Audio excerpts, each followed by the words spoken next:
Terima kasih Yang Mulia. Izin yang saudara ahli, saya simak keterangan ahli dari termohon tadi, ada dua hal yang penting. Pertama, prosedur penetapan DPO, kedua, penetapan tersangka. Saat ditanya oleh Yang Mulia Hakim, ahli tadi menjelaskan bahwa untuk menetapkan DPO itu statusnya harus tersangka terlebih dahulu dan harus dipanggil terlebih dahulu 2 kali. Jika dipanggil tidak datang dan keberadaannya tidak diketahui, baru ditetapkan DPO. Pertanyaannya, jika seseorang belum ditetapkan tersangka dan belum pernah dipanggil untuk diperiksa sebagai tersangka, penetapan DPO-nya apakah sah atau tidak, saudara ahli? Mohon izin Yang Mulia, saya tidak pernah menyampaikan soal penetapan DPO. Yang saya sampaikan adalah penetapan tersangka. Bahwa menyebut DPO itu ketika Yang Mulia tadi menyampaikan dan menanyakan kepada saya, ada putusan pengadilan yang menyebut si A sebagai DPO. Nah, itu sudah saya jelaskan Yang Mulia berkaitan dengan itu. Jadi mohon untuk dikoreksi, apa yang saudara tanyakan kepada saya bukan penetapan DPO tapi penetapan tersangka. Saya kira demikian jawaban saya Yang Mulia.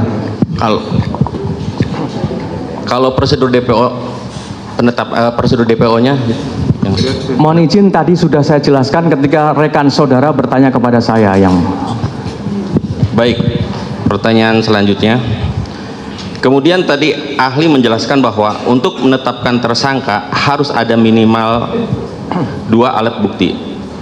Dalam putusan MK nomor 21 tahun 2014, pada intinya dalam menetapkan tersangka selain harus ada minimal 2 alat bukti, yang bersangkutan harus diperiksa dulu sebagai saksi. Pertanyaannya, jika seseorang yang diduga melakukan tindak pidana tidak tertangkap tangan dan tidak pernah diperiksa sebagai saksi terlebih dahulu, apakah sah penetapan tersangkanya? Silakan.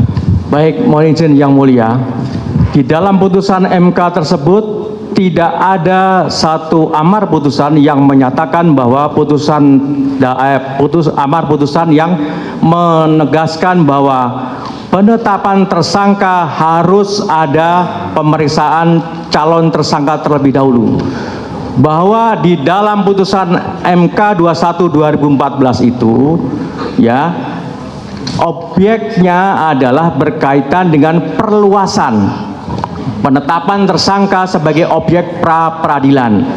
Jadi di dalam menetapkan tersangka itu saya bisa memaknai bahwa berdasarkan baik itu putusan MK maupun norma-norma yang ada dalam pasal 1 angka 26, pasal 17 dan seterusnya pasal 21, bahwa dalam penetapan tersangka itu harus mendasarkan pada minimal 2 alat bukti. Selama mendasarkan pada minimal 2 alat bukti, maka penetapan tersangka adalah sah secara hukum. Demikian Yang Mulia. Baik, dilanjutkan, mohon izin Yang Mulia. Jadi sedikit mengingatkan, namanya mungkin kan manusia pasti ada lupa atau ingat. Saudara ahli di halaman 98 putusan nomor 21 garis miring PUU strip 12 Romawi garis miring 2014 yang kami jadikan juga bukti, sedikit saya sebutkan di pasal 98 pertimbangan Hakim Mahkamah Konstitusi. Kutipannya berikut: bukti permulaan yang cukup dan bukti yang cukup sebagaimana ditentukan dalam pasal 1 angka 14, pasal 17 dan pasal 21 ayat 1 KUHP harus ditafsirkan sekurang-kurangnya 2 alat bukti yang termuat dalam pasal 184 KUHP dan disertai dengan pemeriksaan calon tersangkanya. Sementara tadi disampaikan tidak diperlukan pemeriksaan calon tersangkanya.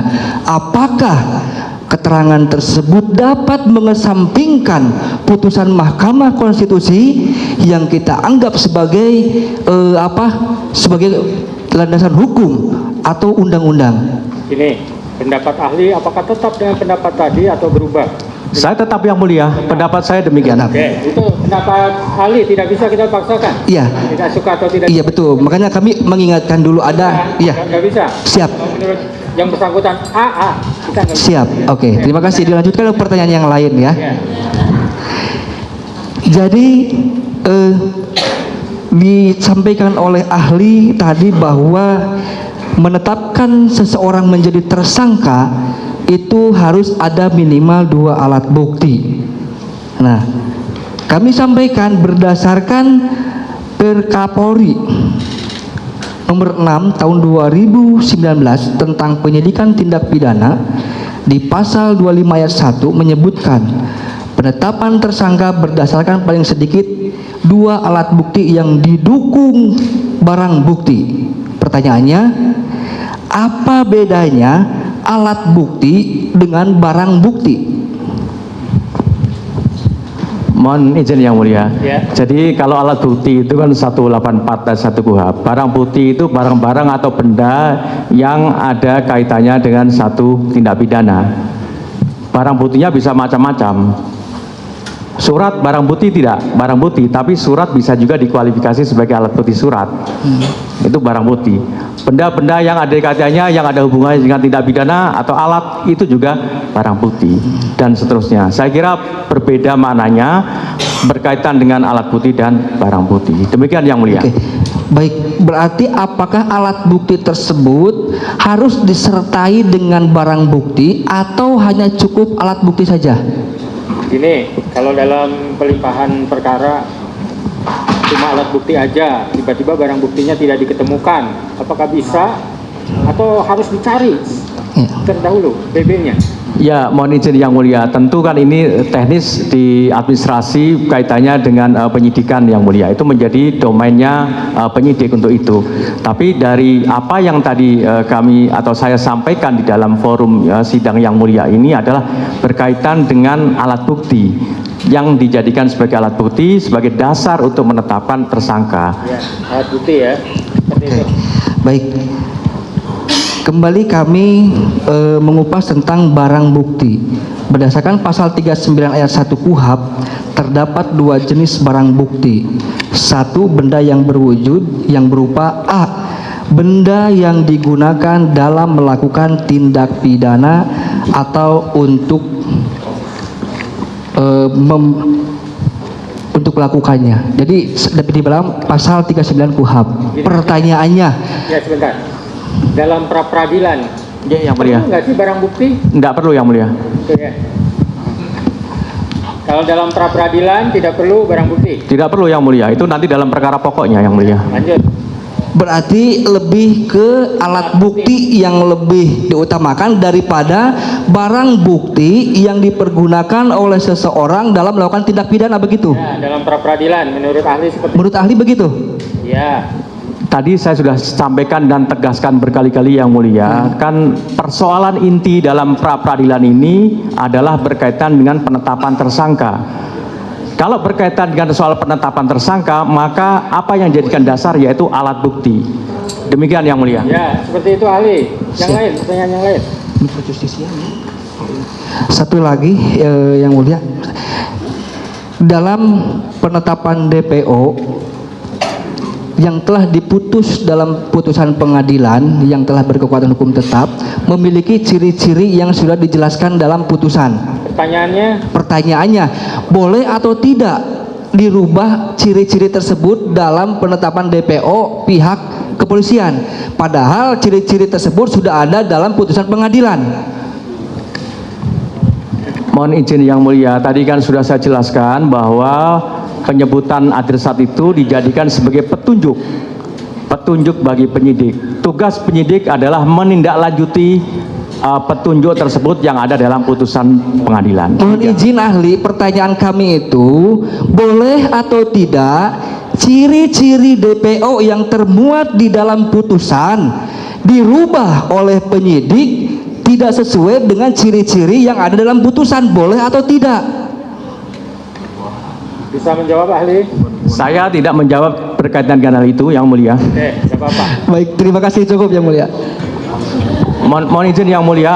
Sudah. Mohon izin Yang Mulia. Jadi yang tadi saya sampaikan terakhir Yang Mulia. Yang mana ini? Saya Yang Mulia, Oh, iya, Pak. Iya. Izin Yang Mulia, yang tadi saya jawab terakhir itu saya tidak menjawab, bukan berarti saya tidak bisa menjawab. Iya. Itu berbeda. Oke, Demikian Yang Mulia. kami paham. Kami paham.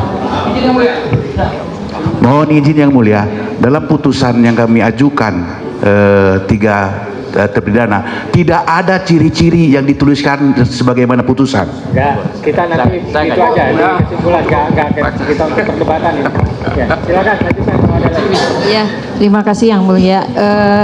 Saudara ahli, saya hanya menyimak tadi keterangan ahli bahwa atas adanya laporan seseorang, maka untuk menetapkan tersangka itu harus dilakukan pemanggilan.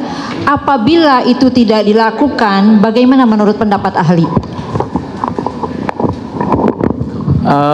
Mohon izin Yang Mulia, apa saya tadi berpendapat demikian? Betul, ini saya catat. Saya catat bahwa Coba. apabila ada laporan itu harus ada pemanggilan. Tapi jika pemanggilan itu tidak dilakukan, ini perkaranya ada laporan loh, ahli. Nah, ini kan ada laporan. Nah, apabila ada pelapor tapi tidak dilakukan pemanggilan terhadap calon tersangka, itu bagaimana menurut pendapat ahli? Saya catat semua keterangan ahli. Mohon maaf. Jadi mohon maaf jangan diulang-ulang. Oh, saya tadi sudah menjelaskan. Jadi mohon maaf ahli, dijelaskan saja karena saya catat. Sudah ya. Oke. Yang Mulia. Ulang lagi aja lah. Kadang-kadang kan kita ada waktunya, kita kadang-kadang menoleh atau apa, kadang-kadang kita. Silakan. Iya. Nah.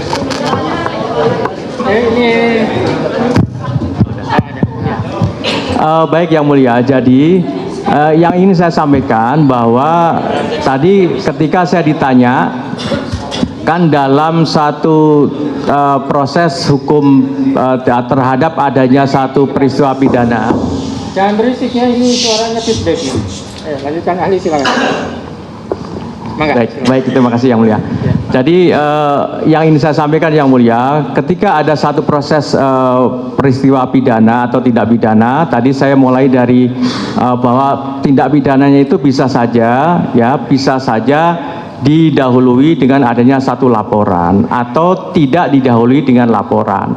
Nah, ketika kemudian ada satu tindak pidana yang kemudian ada kaitannya dengan satu peristiwa pidana sebelumnya yang sudah dilakukan proses hukum, ya, karena peristiwa pidananya itu dilakukan adanya satu delneming atau penyertaan tindak pidana di mana pelakunya lebih dari satu orang, maka proses hukumnya kan bisa saja tidak sekaligus. Nah, dalam hal yang tadi disampaikan oleh baik itu oleh Yang Mulia, oleh termohon maupun oleh pemohon tadi, ada putusan pengadilan yang menyangkut adresat DPO tadi. Maka yang saya sampaikan, kalau ada hal yang seperti ini, penyidik kemudian adresat yang ada dalam putusan pengadilan itu dijadikan sebagai petunjuk untuk menindaklanjutinya dalam proses itu.